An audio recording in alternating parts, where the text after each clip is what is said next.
they can put four guys on the floor at the same time that can win their positions a lot of nights. J.J. Frazier is just a great scorer, great shooter, has gotten better, doesn't turn it over. Matan is a big kid that has developed. He was a really good freshman, big, strong, physical, and done a really nice job with his development. And then Gaines and Mann as senior guards. Played a lot of basketball in the SEC. And all four of those guys are capable of winning their matchup pretty consistently. And I think that's why Georgia's right in the middle of our league, and picked by most people in the upper division. Like most teams in the league, they play really well at home. They've 11-3 at home, and the only team to beat them in the league on their court is Texas A&M. I've enjoyed great success at Stegeman Coliseum. I took my old Milwaukee team there one time and about had them beat, beat them, and then we were 5-1 at Tennessee, and we were able to go there last year and win. So I'm proud of that. It's a tough place to play, and last year was a big win for us at Georgia. And of course, Georgia is such an important area for Auburn in recruiting, not just Auburn basketball, but Auburn. And so how we do against a really good, very well coached Bulldog team, it matters. And it's a rival. It is a rival. Georgia is one of the probably Alabama and Georgia, as it relates to just regionally speaking, are probably two of the biggest rivals that we have in our sports. So. Bruce, can you kind of elaborate a little bit on Purifoy's circumstances? Is he going to Is he going to redshirt now? Is that I on the recruiting show yesterday, I probably slipped and said that next year D'Angelo Purifoy will be a redshirt freshman. So I said that, but the reality is we don't have the final word from the NCAA. We're still going through some processes with the testing agency and the NCAA. Now, clearly, it's very, very late in the game. And again, I appreciate our fans and the media's patience in the sense that until I can tell you that it's a done deal that he is not going to be declared a qualifier and would be eligible for competition. I really can't say. He's eligible for practice, he's eligible to travel, he's eligible for scholarship, he's eligible for a lot of things. He's not been officially cleared for competition, and that's why we've not been able to play him. And so, no, there's really no change on it. There is no change on his status. At this point, if he were to be cleared, would you even want to go and try and play him, throw him in the fire, so to speak? Well, that is, it's almost one of those off-camera questions that I would answer for you, in the sense that it's such a hypothetical that one of the things that I would look at with D'Angelo, you don't want to put this on him, but I've always felt that within 2 years he could be a player that would be good enough to go play professionally.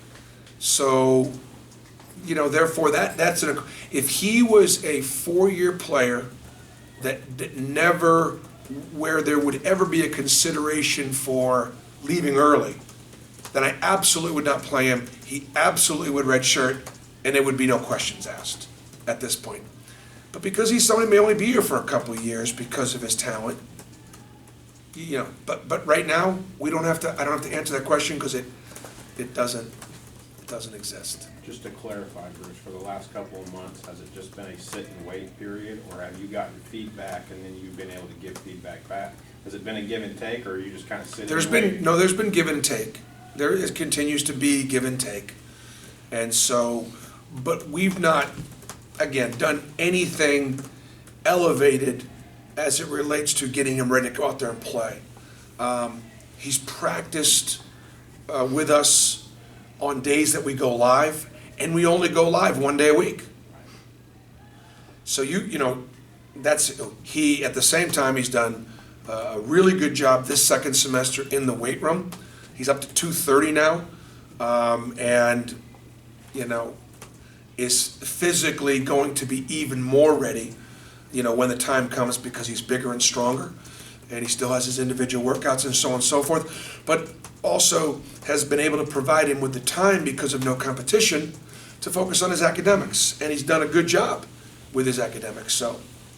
Is it certain, are there still things he has to do to be certain he'll be cleared to play next year? Other than just be eligible like any other student athlete, no. Right, so in other words, if he makes his grades, he's eligible. If he makes his grades and continues to do what he's doing, he will be a redshirt freshman next Right. year if he doesn't Okay. compete, yes.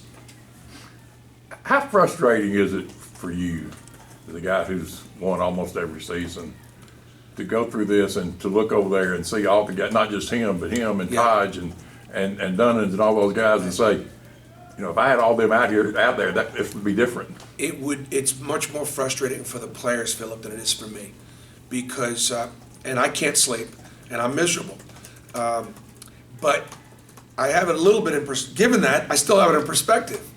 And I have next year and the year after, and the year after. For players that are upperclassmen, they don't. It's really frustrating for upperclassmen who came here and worked hard and haven't been rewarded with great success, haven't won. And so when players are, it's just tougher, it's tougher on them because they've got a shorter window. So I think our fans have been great. I continue to hear, more support. They understand the challenges that we face. Yet it all falls back on me. And as I've said from the very beginning, I wish we could be providing a better return on the investment sooner. It's just from a variety of circumstances. The situation we inherited, the injuries, so on and so forth, we've not been able to do it. Is Dunnins out for the year? Are you able to say that now? I can't say that now. He's definitely not been cleared. He is starting to work out a little bit, not full speed yet, but now working on quad strength. He's built like Gumby anyways, and so he doesn't have great quad strength, so he really atrophied. And so he's got to work on quad strength. I'd say the knee is significantly better, but he's got to get his quad strength up to the point where the doctors will even look at letting him go. I do know that next week he does have a doctor's appointment next week to get another look at it, but is there a chance he's done for the year? As we said earlier, yes, there always was that chance.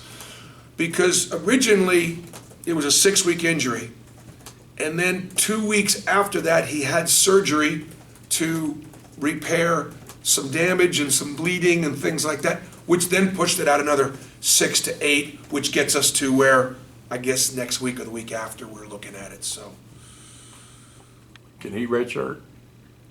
if he is not able to play this year per the doctors, and then there would have to be, that would be obviously a redshirt appeal.